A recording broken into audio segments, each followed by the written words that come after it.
Nous voici sur le port de Nice pour cette journée portes ouvertes aux grottes du Lazaret, où le départ du circuit se fait sur le port avec au bout le château, le merveilleux petit port de Nice avec sa zone de pointu.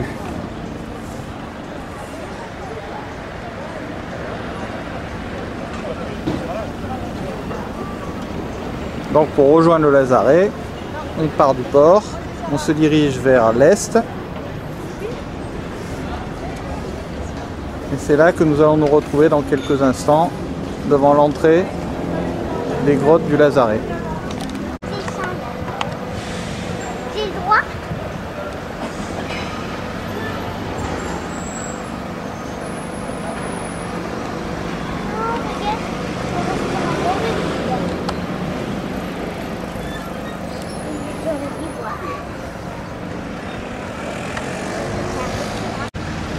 Donc je quitte donc le port et le château pour me diriger vers l'est, pour remonter l'escalier qui nous mène vers le quartier des grottes niçoises.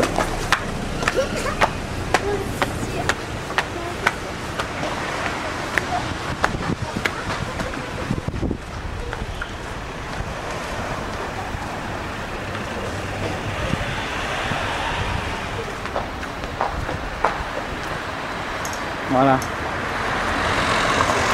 J'ai quitté le port.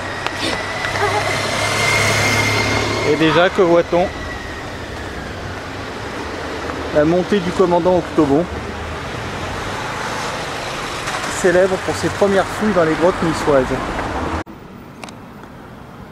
Voilà, en suivant ces petites routes sinueuses dans le quartier derrière le port, on débouche, toujours en se dirigeant vers l'est, au pied du mont Boron,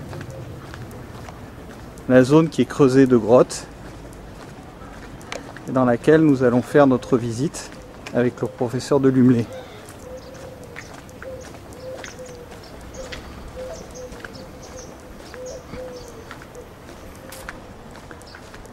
Nous voici au pied du mont Boron.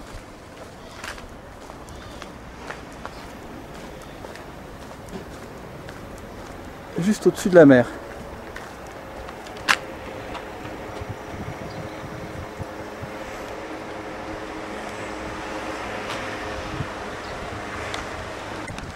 Voilà, je suis au bout de mon périple. On voit donc le château que j'ai quitté tout à l'heure, tout au bout, avec le port à son pied.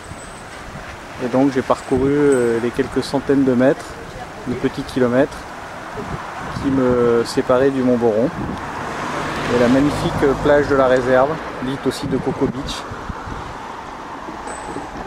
vers le cap de Nice. Donc voilà, je me retourne et je suis devant la fameuse villa La Côte, dans le jardin de laquelle s'est trouvée la grotte.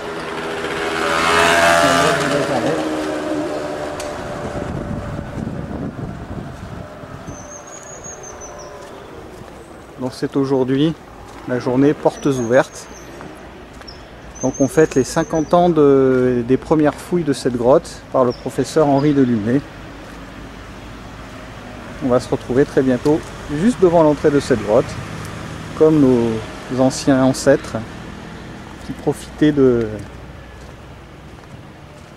ce petit piémont du mont Boron. Donc pour les 50 ans, une petite festivité a été organisée juste devant l'entrée.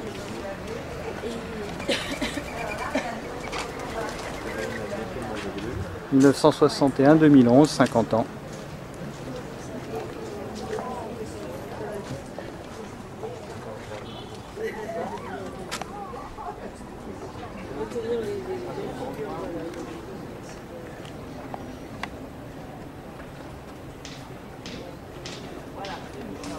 Pour la sortie,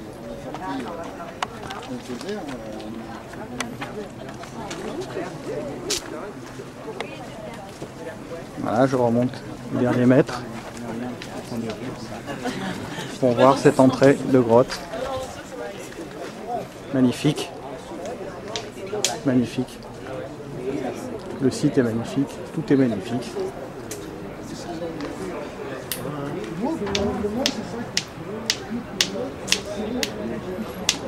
Quelques choppers. Comment? Monsieur? C'est quelques choppers, non? Il y en a un là-bas, un chauffeur. Il est biface. Des bifaces. Là, je suis en train de faire le Valois. C'est un Levallois? Ouais. Je suis en train d'essayer de le faire. Magnifique. Voilà. Pas encore. Tant qu'on n'a pas l'éclat, on s'approche seulement. Et la roche vient d'où? Bassin parisien, celle-là. Mais elle est fissurée, là, je suis tombé sur une fissure. Donc ça complexifie un peu l'affaire. Et ici, vous pensez qu'on travaillait sur quelle roche dans la région? Silex, calcaire, beaucoup de calcaire comme ça, qui vient du paillon. Ça c'est vraiment la roche locale, très locale. Sinon il y a un peu de silex, là j'en avais un bloc tout à l'heure.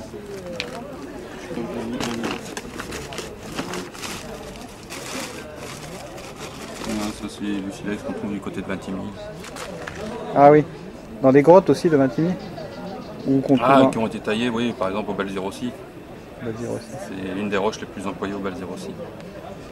Mais elle est... Non, on parle, c'est la vedette du moment. C'est le crâne qui a été découvert ces jours-ci, en septembre, fin août, début septembre, dans la grotte du Lazaret.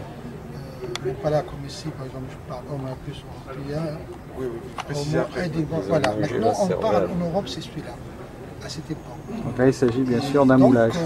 On est sûr que ce sont des hommes plus.